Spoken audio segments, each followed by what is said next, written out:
ಹೊಸ ವರ್ಷದ ಶುಭಾಶಯಗಳು.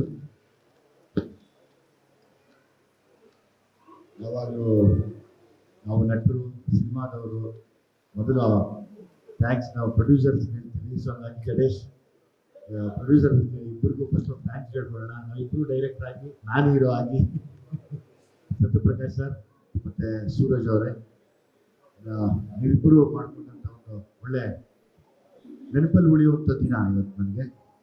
ಅದಕ್ಕೆ ಹಿಂದೆ ನಿಂತಿರೋರು ನನ್ನ ತಮ್ಮನ ಸ್ಥಾನದಲ್ಲಿರೋ ಜಡೇಶ್, ಯಾವತ್ತೂ ಮರೆಯೋಕ್ಕಾಗಲ್ಲ. ಸೊ ಹಂಗಾಗಿ ಮೊದಲನೇ ಧನ್ಯವಾದ ನನ್ನ ತಮಗೆ, ತಮ್ಮ ಮನೆಯವರಿಗೆ, ಸೂರಜ್ ಅವರಿಗೆ, ಅಕ್ಕ ಅವ್ರಿಗೆ ಎಲ್ರಿಗೂ ತಿಳಿಸಿ ವಿಷಯನ ಪ್ರಾರಂಭಿಸ್ತೀನಿ. ಯಾಕೆಂದರೆ ತುಂಬ ಎಮೋಷ್ನಲ್ ಆದ ದಿವಸ ಕೂಡ, ತುಂಬ ವಿಶೇಷ ಕೂಡ ಇವತ್ತು. ನನ್ನ ಮಗಳಿಗೆ ಅದೇ ಹೇಳ್ತಾ ಇದ್ದೆ, 30 ವರ್ಷ ನಾನು ಇವತ್ತಿಗೆ ಹೀರೋ ಆಗ 18 ವರ್ಷ, ಅದಕ್ಕೆ ಮುಂಚೆ ಸರ್ಕಸ್ ಹೊಡೆದಿದ್ದು ಒಂದು 10 ವರ್ಷ 15 ವರ್ಷ, 30 ವರ್ಷ ಈ ಸ್ಥಾನಕ್ಕೆ ಬರೋದಕ್ಕೆ ಪ್ರತಿದಿನ ನನಗೆ ಮೆಟ್ಲುಗಳಾಗಿದ್ದೆ. ನನ್ನ ಅವಮಾನ, ನನ್ನ ನೋವುಗಳು ಇಲ್ಲಿವರೆಗೂ ಕೂಡ ಅದನ್ನು ಈಸಿಯಾಗಿ ಹತ್ತಿಸ್ಕೊಂಬಂದು ನಾನು ಕೊಟ್ಬಿಡ್ತಾ ಇದ್ದೀನಿ. ದಯವಿಟ್ಟು ಅದನ್ನು ಹುಷಾರಾಗಿ ಕಾಪಾಡ್ಕೊಂಡು ಹೋಗಮ್ಮ ಅಂತ ಹೇಳ್ತಾ ಬರ್ತಾ ಇದ್ದೆ ದಾರಿಯಲ್ಲಿ. ನಾನು ಅಷ್ಟೊಂದು ಎಮೋಷ್ನಲ್ ದಿವಸ ಇವತ್ತು ನನಗೆ.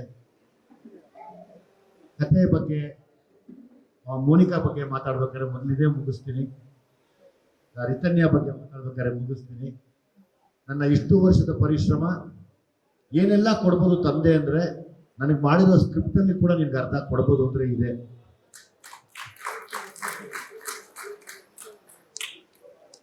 ನಾನೇ ಹೀರೋ ಕೂಡ ನಿಂತ್ಕೊಂಡು ಮಾಡ್ಕೊಂಡ್ಬಿಡ್ಬೋದಾಗಿ, ಜಡೇಶ್ ನನಗೆ ನಾನೇ ಬೇಕು ಅಂತ ಅಂದರೆ ಇನ್ನೇನೆಲ್ಲ ಸ್ಯಾಕ್ರಿಫೈಸ್ ಮಾಡ್ಬೋದು ತಂದೆ ಅಂದರೆ ಇದನ್ನು ಕೂಡ ಮಾಡಿದ್ದೀನಿ ಅಂತ ಒಂದು ತೋರ್ಸಕ್ಕೆ ಇಷ್ಟಪಡ್ತೀನಿ. ರಿತನ್ಯ ಗೊತ್ತಿಲ್ಲ, ನಾನು ಹೀರೋ ಆಗೋಕ್ಕಿಂತ ಮುಂಚೆ ನಾನು ನೆನ್ನೆಯಿಂದ ಯಾವುದೇ ಯೋಚನೆ ಮಾಡ್ತಿದ್ದೆ.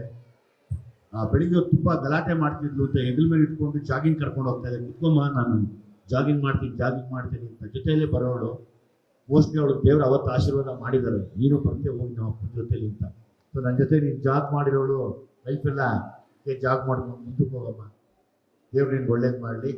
ಈ ಆಂಜನೇಯ ಸ್ವಾಮಿ ದೇವಸ್ಥಾನದಲ್ಲಿ ಪೂಜೆ ಆಗಿದೆ, ಈ ಆಗಲೇ ಕೇಳಿಕೊಂಡೆ, ನನ್ನ ತಪ್ಪಿದ್ರೆ ಕ್ಷಮಿಸಿ ಅಂತ. ತಪ್ಪು ಅನ್ನೋದಕ್ಕಿಂತ ಹೆಚ್ಚಾಗಿ ಆಂಜನೇಯನ ಸನ್ನಿಧಿಯಲ್ಲಿ ಸಿನಿಮಾ ಪೂಜೆ ಆಗಿದೆ. ಆಂಜನೇಯನಿಗೆ ರಾಮನ ಮೇಲೆ ಎಷ್ಟು ಭಕ್ತಿ ಶ್ರದ್ಧೆ ಇತ್ತೋ ಅಷ್ಟು ನೀನು ಮಾಡೋ ಕೆಲಸದ ಮೇಲೆ ಇಟ್ಕೋ ಸಾಕು. ತುಂಬ ದೂರಕ್ಕೆ ಕರ್ಕೊಂಡು ಹೋಗ್ತೀಯ, ಅದೇ ಸಾಕ್ಷಿ, ಇನ್ನೇನು ಬೇಡ. ಅಯ್ಯಪ್ಪ ಎಷ್ಟು ರಾಮನ ಇಷ್ಟಪಡ್ತಿದ್ನೋ, ಎಷ್ಟು ಶ್ರದ್ಧೆಯಿಂದ ಇದ್ನೋ, ಎಷ್ಟು ಅದಕ್ಕೆ ಇಲ್ಲಿವರೆಗೂ ಮಾತಾಡ್ತೀವಿ ಅವ್ರ ಬಗ್ಗೆ. ಅದನ್ನು ಇಟ್ಕೊಂಡ್ರೆ ನೀನು ಕರ್ಕೊಂಡು ಹೋಗುತ್ತೆ. ಇವತ್ತಿಂದ ನೀನು ರಿತನ್ಯ 3 ಜನ ನಿನ್ನ ನೋಡ್ತಾರೆ ತಾಯಿ ತಂದೆಯಾಗಿ, ನನಗಿನ್ನ ಹೆಚ್ಚಾಗಿ. ಒಂದು, ಯಾವಾಗಲೂ ನಿನ್ನ ನೋಡುವಂಥ ಮಾಧ್ಯಮ, ಅವ್ರು ಯಾವತ್ತೂ ನಮಗೆ ಕೆಟ್ಟದ್ದು ಮಾಡಿಲ್ಲ, ಮಾಡೋದು ಇಲ್ಲ. ನಿನ್ನ ಯಾವತ್ತೂ ಕಣ್ಣಲ್ಲಿ ಕಣ್ಣಿಟ್ಟು ನೋಡ್ತಾ ಇರತ್ತೆ, ನಿನ್ನ ತಿದ್ದಕ್ಕೆ ಹೋಗ್ತಾ ಇರತ್ತೆ. ಇನ್ನೊಂದು, ನಮ್ಮನ್ನು ಪ್ರೋತ್ಸಾಹಿಸಿ ನಮಗೆ ಊಟ ಕೊಡುವಂಥ ಅಭಿಮಾನಿಗಳು, ಅವರು ನಿನ್ನನ್ನು ನೋಡ್ತಾ ಇರ್ತಾರೆ. ಇನ್ನೊಂದು, ದೇವ್ರು ನೋಡ್ತಾ ಇರ್ತಾನೆ. 3 ಒಂದೇ, ತಪ್ಪಂದ್ರೆ ಕ್ಷಮಿಸೋದೇ ಇಲ್ಲ. ಎಲ್ರಿಗೂ ಒಂದೇ ಬೇಕು ಪ್ರಾಮಾಣಿಕತೆ, ದೇವ್ರಿಗೂ ಅದೇ ಬೇಕು, ನೋಡೋರಿಗೂ ಅದೇ ಬೇಕು. ಯಾಕಂದರೆ ಮೀಡಿಯಾ ಅಂದರೆ ಎಲ್ರಿಗೂ ಒಂದು ಭಯ ಅಂತಾರೆ, ಯಾವಾಗ ನನಗೆ ಭಯ ಇಲ್ಲ ಅಂದರೆ ಸತ್ಯವಾಗಿದೆ. ಪತ್ರಿಕಾ ಮಾಧ್ಯಮ ಆಗ್ಬೋದು, ದೃಶ್ಯ ಮಾಧ್ಯಮ ಆಗ್ಬೋದು, ಅದನ್ನು ನಾನು ಇವತ್ತಿಗೆ ಅದನ್ನು ಎಲ್ಲರ ಮುಂದೆ ಹೇಳೋಕ್ಕೆ ಇಷ್ಟಪಡ್ತೀನಮ್ಮ. ನಿನ್ನ ಜೀವನ ತುಂಬ ಚೆನ್ನಾಗಿರಲಿ, ಸುಖವಾಗಿರು, ಚೆನ್ನಾಗಿರು. ದೇವರು ತುಂಬ ದೊಡ್ಡ ಮಟ್ಟಕ್ಕೆ ಕರ್ಕೊಂಡು ಹೋಗಲಿ ನಿನ್ನ.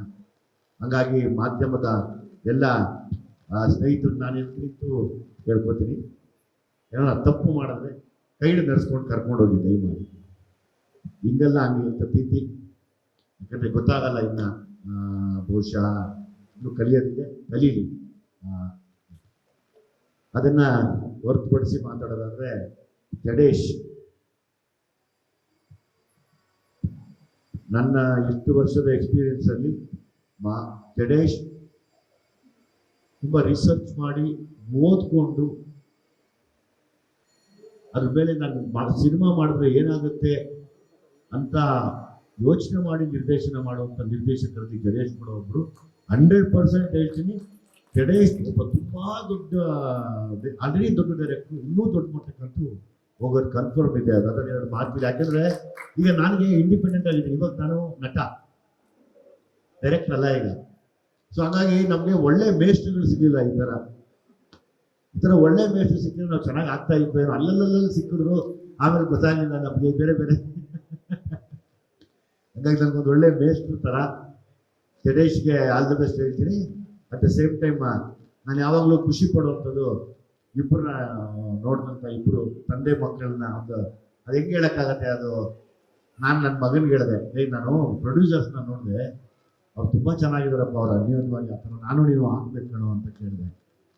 ಹೆಂಗಿರ್ತಾರೆ ಅಂತ ನೀವು ಬಂದು ನೋಡು ಅವ್ರು. ಅಂದರೆ ತಂದೆ ಮಕ್ಕಳು ಅನ್ನೋಕ್ಕಿಂತ ಹೆಚ್ಚಾಗಿ ಒಂದು ಸ್ನೇಹಿತರು ಮತ್ತು ಒಬ್ರಿಗೊಬ್ರು ಗೌರವ ಕೊಡೋದು, ಒಬ್ರು ತಪ್ಪಾದರೆ ಒಬ್ರು ಎದ್ದು ನಿಂತ್ಕೊಂಡು ಹಿಂಗೆ ಮಾಡೋಣ ಅನ್ನೋದು ಒಂದು ದೊಡ್ಡ ವಿಷಯ.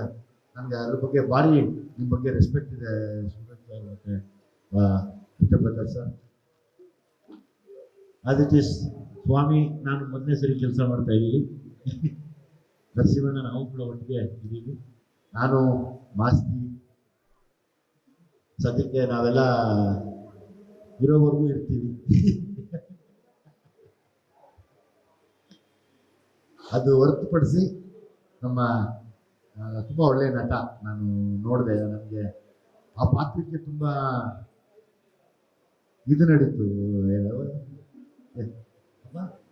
ಸ್ಪರ್ಧೆ ನಡೀತು ಆ ಪಾತ್ರಕ್ಕೆ.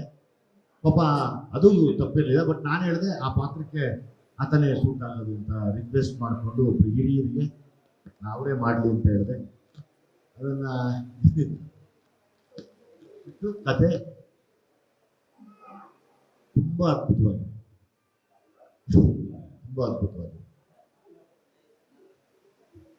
ಏನೋ ಇದ್ರೆ ಕೇಳಬೇಕು. ವಿಜಯ್ ಅವರೇ, ಇಂಡಸ್ಟ್ರಿಗೆ ಯಾವುದೇ ಸಪೋರ್ಟ್ ಇಲ್ಲದೆ ಬಂದವರು ನೀವು ಇವತ್ತು ಮಗಳಿಗೆ ಬೆನ್ನೆಲುಬಾಗಿ ನಿಂತಿದ್ದೀರಾ. ಎಷ್ಟು ಕಾನ್ಫಿಡೆನ್ಸ್ ಇದೆ ಅವರು?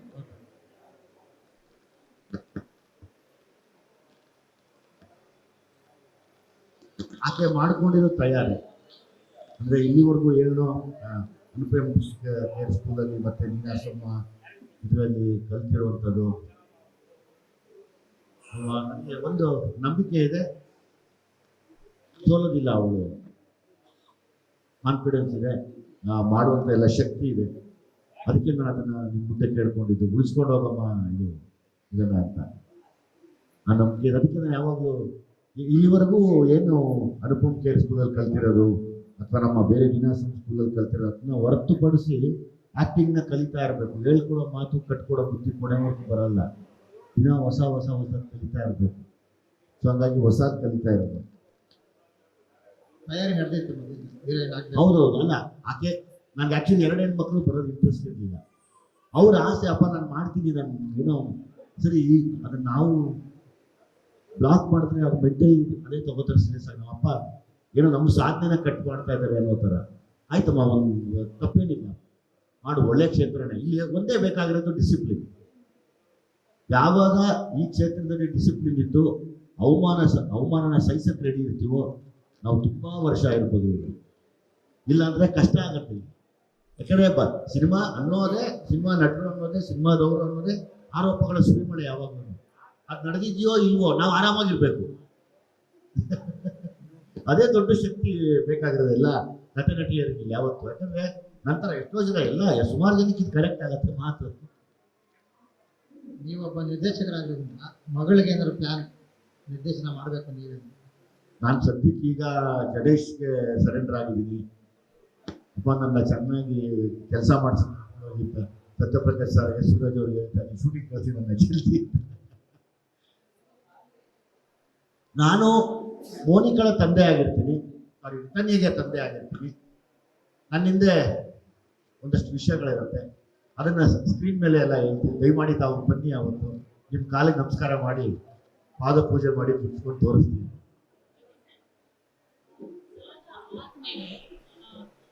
ಸೆಕೆಂಡ್ ಹೀರೋ ಶುರುವಾಗಿರೋ ತರ ನಿಮ್ಮ ಲೈಫಲ್ಲಿ. ಸೊ ಒಂದು ಕ್ಯಾರೆಕ್ಟರ್ ಮೇಲೆ ಹಿಡಿತಾ ಇರಬೇಕು, ಈ ತರದೇ ಕ್ಯಾರೆಕ್ಟರ್ ಮಾಡಬೇಕು ಅನ್ನೋದು ನೀವೊಂದು ಡಿಸಿಷನ್ ತಗೊಂಡು ಭೀಮನ್ಗೂ ಬಂದ್ವಿ. ಈಗ ಭೀಮನಿಂದ ಪ್ರೊಡಕ್ಷನ್ ನಂಬರ್ 2ಗೆ ಅದು ಗೊತ್ತಾಗಿಲ್ಲ, ಅದು ರಿವೀಲ್ ಆಗಿಲ್ಲ ಇನ್ನು ಭೀಮನ್. ಅದಾದ್ಮೇಲೆ ಈ ಕ್ಯಾರೆಕ್ಟರ್ ಅಲ್ಲಿ ಎಷ್ಟು ಹಿಡಿತಾ ಇರುತ್ತೆ, ಜೊತೆಗೆ ನಿಮ್ಮ ಪ್ರಿಪರೇಷನ್ ಎಷ್ಟು ಸ್ಟ್ರಾಂಗ್ ಆಗಿದೆ? ಜಡೇಶ್ ಅವರು ಮಾಡ್ಕೊಂಡಿರೋ ವಿಷಯನೇ ತುಂಬಾ ಗಂಭೀರವಾಗಿರುತ್ತೆ ಕೆಲವು ಜಾಗದಲ್ಲಿ. ಅಂದ್ರೆ ನಾನೇನು ಹಿಂಗೆ ಕೂತಿದ್ದೀನಿ, ನೀವು ಅದನ್ನ ನನ್ನ ಆ ಥರ ನೋಡೋಕ್ಕಾಗಲ್ಲ ಸ್ಕ್ರೀನ್ ಮೇಲೆ. ಅದೇ ಡಿಫ್ರೆನ್ಸ್. ಅಂದ್ರೆ ಜಡೇಶ್ ಅದಕ್ಕೆ ವಿಶೇಷ ನನಗೆ. ಒಂದು ಆ ಮೂಲ ಹಿಡಿತಾರೆ ಕಥೆಗಳಲ್ಲಿ, ಅದು ತುಂಬಾ ಕಷ್ಟ. ಅದನ್ನ ಎಕ್ಸ್ಪ್ರೆಸ್ ಮಾಡೋಕ್ಕಿಂತ ಪರ್ಫಾರ್ಮ್ ಮಾಡ್ತಾ ಮಾಡ್ತಾ ಅದು ಬರಬೇಕು. ನನಗೆ ಆ ಪಾತ್ರ ಮಾಡಕ್ಕೆ ನನಗೆ ಒಂದು ಸೆಕೆಂಡ್ ಒಂದು ನಿಜವಾಗ್ಲೂ ಭಯ ಇದೆ. ಒಂದು 2 ದಿನ ಬೇಕಾದ್ರೆ ಪಿಕಪ್ ಆಗೋದಕ್ಕೆ ನಾನು ಹೇಳ್ತೀನಿ. ಚಿಕ್ಕದೆಲ್ಲ ನನ್ನ ಮಾಡಿಸ್ಕೊಂಡು ಕರ್ಕೊಂಡು ಹೋಗ್ಬೇಕು, ಒಂಚೂರು ಇನ್ವಾಲ್ವ್ ಆಗಬೇಕು ಕ್ಯಾರೆಕ್ಟರ್ ಒಳಗಡೆ.